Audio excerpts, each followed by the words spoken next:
Señores, ¿cómo estamos? Buenas, buenas otra vez. El día de hoy nos tocó aventarnos un podcast solos. Así es de que hoy voy a hablarles de algo que es muy importante para mí, porque creo que para toda la gente también es importante saber cómo se transformó China en 60 años. Cómo China sacó más de 700 millones de personas de la pobreza en aproximadamente casi 30, 40 años.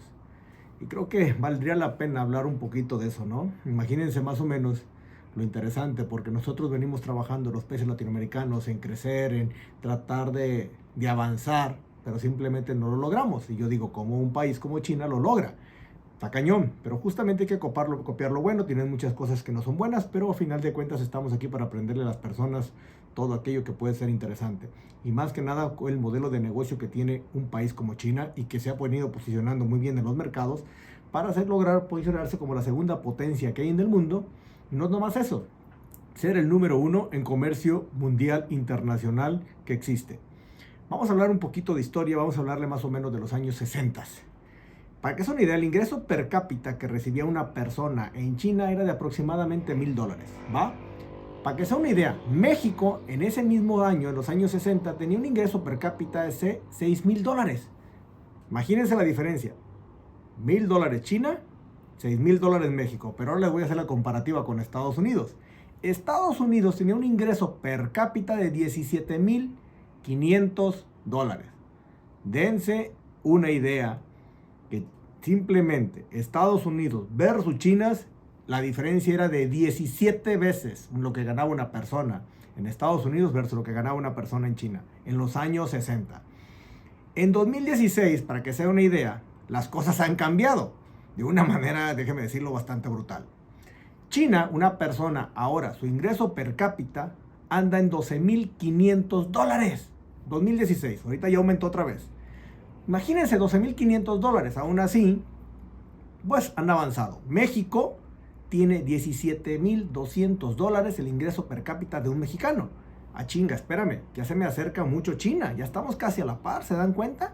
Cuando China tenía 6,000 en los 60, México tenía 17,500. El sueldo de México tenía $6,000, ahora tiene México 17,200. ¿Qué quiere decir esto? Que China se nos está acercando mucho en temas de sueldos. Ya no es lo que era antes, en la comparativa de donde China tenía 1,000 y México 6,000, había 6 veces la diferencia. Hoy México tiene 17,200, China tiene $12,500. Ahora, versus Estados Unidos tiene $54,000 el ingreso per cápita de una persona. Si lo vemos en ese contexto, ahora la diferencia entre China y Estados Unidos es de solo 4. Ya no 17, lo cual se ha acercado y por eso ha avanzado demasiado rápido y hoy es la potencia número 2. Se ha venido comiendo el mundo poco a poco. ¿Por qué? Pues porque han sabido trabajar ciertas cosas, pero no todo ha sido bonito. No todo ha sido bonito. China ha tenido una economía, híjole, muy... vamos a ponerlo en un tema pues muy drástica, en un tema donde ha habido mucha represión también, en un país donde la libertad ha sido acortada durante muchos años y donde siempre se hicieron cosas que no fueron, vamos a ponerlo, tan buenas, ¿no? Por ejemplo, la economía de China en los años 50, más o menos de los años 50 a los años 76, al 76 o al 80, en 1950, 1976 o 1980, la agricultura era muy diferente a como era hoy. De hecho, la agricultura era el principal motor de la economía de China. Pero esa agricultura era una agricultura colectiva. ¿Qué quiere decir? Le voy a dar pequeñas tierras a cada persona para que se autocultive y se autoalimente. Pero le daban tierras muy chiquitas. ¿Qué pasó? Eso fue una economía liderada por el presidente Mao Zedong, que fue muy, muy famoso, que claro, que vas a China vas a ver ahí una réplica de él en todos los lugares. ¿Por qué? Porque fue alguien que hizo cosas interesantes, pero también otras que no. Mao Zedong lo que dijo, vamos a hacer que toda la pinche gente tenga su tierra. Es como aquí, vamos a crear los ejidos y les vamos a dar unas hectáreas a cada uno. Lo mismo, pero en pequeñas cantidades, ni siquiera llegaban a una hectárea. Entonces la gente no era autosuficiente. Al no ser autosuficiente, para que se den una idea, en ese entonces, al darse cuenta que esto no funcionaba porque la gente fíjense el dato, no sabía sobrevivir sola, murieron aproximadamente entre 20 a 40 millones de personas por no saber cultivar sus propias tierras en espacios pequeños. El gobierno se da cuenta de todo esto y dice, güey, ¿qué estamos haciendo? Pero ¿cuándo se da cuenta? Cuando muere Mao Zedong, que Mao Zedong más o menos muere como creo que en el 76, 77 por ahí, y entra nuevo régimen, nuevo presidente. Bueno, se hace ahí un rollo, creo que entra un nuevo presidente que es Deng Xiaoping, donde este presidente dice, ok, a ver, aquí vamos a hacer cambios, porque hubo muchas muertes, esta madre, lo que hizo Mao, no jaló, entonces vamos a abrir a ciertas cosas que liberen y que se hagan de libre mercado. Y en este caso, empezaron a crearse proyectos privados, donde la gente dice, güey, ya voy a emprender, digo, ahorita conocemos lo que es emprender, pero anteriormente no se sabía qué chingados era emprender. Entonces la gente empezó a emprender y empezó a crear sus pequeños negocitos. Y se empezaron a crear locales por aquí, locales por acá. ¿Pero qué crees? Ninguno podía estar cerca de ¿dónde? De Pekín, Beijing. ¿Por qué? Porque si no el presidente, ahí sí, los iba a joder, les iba a quitar todo. Entonces la gente que hacía fue siempre en las zonas diferentes, zonas más rurales o otro tipo de ciudades no tan civilizadas, se abrían estos pequeños comercios y la gente empezaba a tener sus propios mercaditos de venta, ¿no? Entonces, ¿qué pasó? Entonces, cuando empiezan estos cambios, más o menos que lo hicieron, yo creo, si mal no recuerdo, en los años 80, 82, donde la economía sur tiene grandes cambios y dice, a ver, güey, ya les vamos a dar mejor autoridad a las personas para que cada quien pueda sembrar lo que de cierta manera crea. ¿Y qué crees? Viene un detonante para China y empiezan a crecer los cultivos de las personas. Porque resulta que hay muchas personas que no saben hacer las cosas si no es comandado por otra persona. O sea, necesitan a alguien que los dirija. Entonces, ¿qué pasó? Pues bueno, empezó a funcionar más o menos en los años 82. Para que se den una cuenta, en los años 80, más o menos, se dan cuenta de que hay algo que está cambiando en China y que hay una fuerte demanda por las personas por querer migrar a otro país.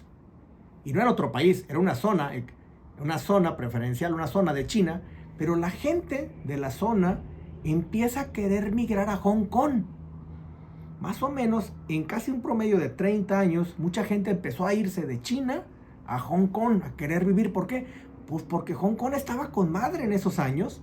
Hong Kong pues era comandado por los ingleses, entonces tenía una economía muy fregona, donde no tenían a la gente tan apuntada, o no así tenían tanta represalia con la gente. Entonces la gente dice, güey, me voy a ir a Hong Kong, pero Hong Kong tenía una economía abierta. Entonces China dice, en la madre, güey, ¿qué vamos a hacer? Porque necesitamos también nosotros crecer, y estoy viendo que Hong Kong despega y China no despega. Tenemos casi 700, 800 millones, 1000 millones de pobres. ¿Qué vamos a hacer para empezar a sacar a la gente de la pobreza? Y ahí les va, en el año 1980, repito, en el año 1980 se crea la primera zona económica en China, y esta se abre en Shenzhen. Shenzhen, que está pegado a Hong Kong, es la primera que se crea. ¿Por qué?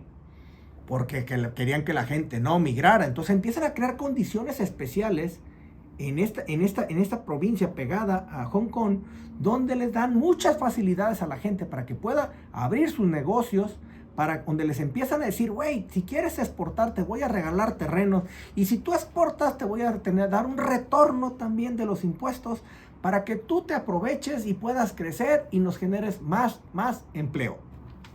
¿Qué pasa? Entonces la gente dice, a ver, espérate, esto sí funciona y está muy bien. Entonces la gente empieza a decir, güey, Shenzhen empieza a crecer, que muchos lo conocemos como Shenzhen, pero es Shenzhen. Empieza a crecer y dice, a ver, un momento, entre el año 1980 al 84, para que hagas una idea, se abren 4 zonas económicas y una provincia. Se abre Shenzhen, se abre Xiamen, que está pegada enfrente justamente de Taiwán, Zhuhai, Shantou y una pequeña provincia de Hainan. Todas estas zonas que están pegadas, por supuesto, se crean zonas económicas. ¿Qué son las zonas económicas? Donde le dicen, oye, güey, Si tú aquí abres una empresa de tecnología en Shenzhen, te vamos a dar estos y estos y estos beneficios. Entonces la gente empieza a crear centros económicos y le empiezan a generar empleos a todas las personas. Y esas zonas económicas empiezan a despuntar, pero bien cabrón.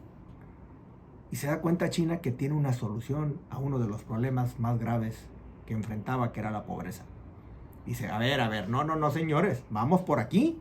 Para que es una idea, en la actualidad hay 15 zonas económicas, ¿sí? ¿Por qué? Pues dado al éxito en 4 años que se dieron por abrir 5 zonas económicas, dice, a ver, ni madres, vamos a abrir más. Y se abrieron unas zonas económicas diferentes. Por ejemplo, voy a nombrarlas. Hay unos nombres que muchos decir, ¿y esa madre cómo se come?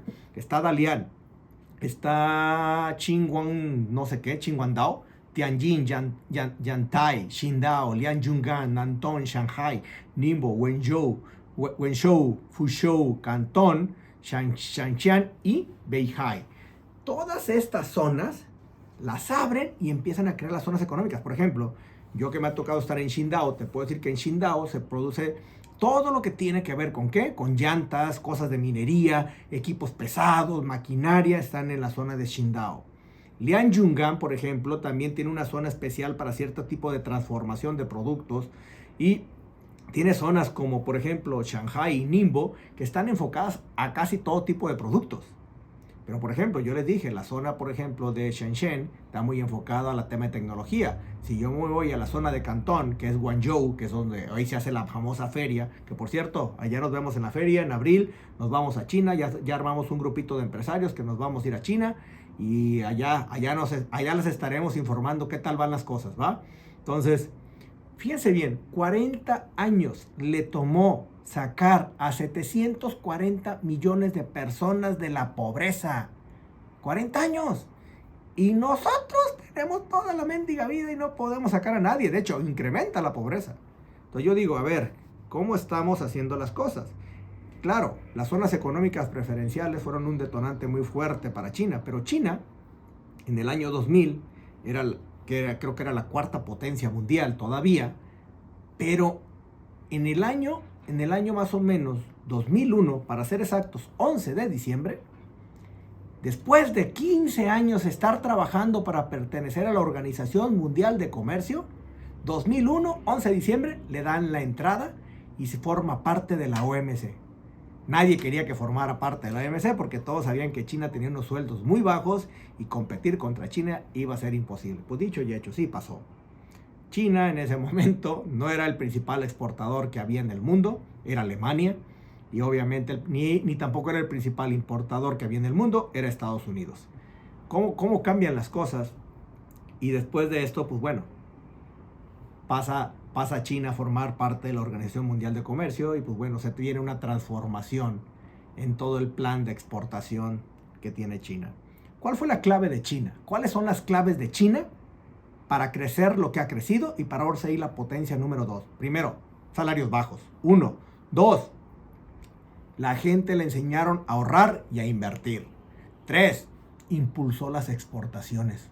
Les dio beneficios a todo aquel que exportara productos. Y el número 4. Atracción de inversión extranjera a través de las zonas económicas preferenciales, donde les empezaron a dar tierras y exenciones de impuestos a los extranjeros que llegaran a invertir a China. Señores, ¿cómo creen que podemos sacar un país adelante? Un país a la que nadie le apostaba y que hoy realmente es la potencia número 2 y que económicamente hablando, en dinero, pues ya rebasó a Estados Unidos. Quiere decir que han hecho cosas muy bien. Claro, hay que, a ver. Esto no les puede decir, China es perfecto. No, tiene muchas cosas que están de la fregada. ¿Sí? Hay mucha represión en la sociedad, hay mucho control de la sociedad, pero es un país que se ha abierto al mundo y que ha transformado su propio país. Y eso creo que hay que sabérselo aplaudir a todo aquel que lo ha sabido hacer. Como lo comento, no hay país perfecto, pero sí hay países que han avanzado. Mi Latinoamérica, pues yo creo que a veces hay que copiar modelos de negocio que puedan servir. Ojo, no todo, pero sí cosas que puedan servir. Las zonas económicas preferenciales creo que son algo que deberíamos de tener para poder impulsar nuestras economías. Señores, pues aquí los dejo con esta información de China. Espero que sea de su agrado. Y pues aquí andaremos chingando y haciendo cosas interesantes para que este podcast siga teniendo la preferencia de ustedes. Saludos, cuídense, bye.